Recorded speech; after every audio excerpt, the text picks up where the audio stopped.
इस वीडियो में हम जानेंगे शॉप स्टेटस के बारे में और प्रोडक्ट अवेलेबिलिटी के बारे में। जैसे कि आपको यहाँ टॉप राइट पे एक बटन दिख रहा होगा, लाइव।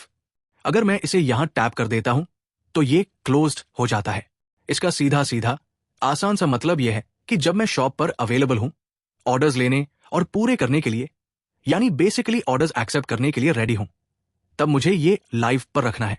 लेकिन जब भी मैं शॉप पर अवेलेबल नहीं हूं, या थोड़ी देर के लिए बाहर जाना पड़ रहा है, या रात को दुकान बंद करके घर जा रहा हूं, तो तब मैं ये बटन क्लोज कर दूंगा। अगले दिन जब मैं वापस दुकान खोलूंगा और ऑर्डर्स एक्सेप्ट करना शुरू करूंगा, तो मैं इस बटन को फिर से दबाकर लाइव कर दूंगा। तो ये बहुत ध्यान रखने वाली बात है कि आप अपना लाइव बटन ऑन ऑफ ध्यान से टाइम टू टाइम करते रहें। अब बात करते हैं प्रोडक्ट्स की अवेलेबिलिटी की। मैं यहां अपने प्रोडक्ट पेज पर आ जाता हूं। अब मान लीजिए मेरे पास बॉन्ड पेपर खत्म हो गया है दुकान पर।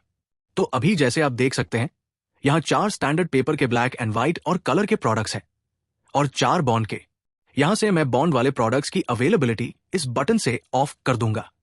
यहां पर एक मैसेज आता है, are you sure that you want to change the availability of this product? इस पर मैं कंफर्म कर दूंगा। अब मुझे यहां इस प्रोडक्ट पर दिखेगा अनअवेलेबल। इसी तरह से बॉन्ड के बाकी प्रोडक्ट्स भी मैं ऑफ कर दूंगा।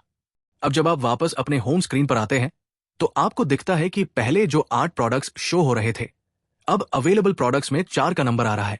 तो इस तरह से आप अपने प्रोडक्ट्स की अवेलेबिलिटी ऑन या ऑफ कर सकते हैं।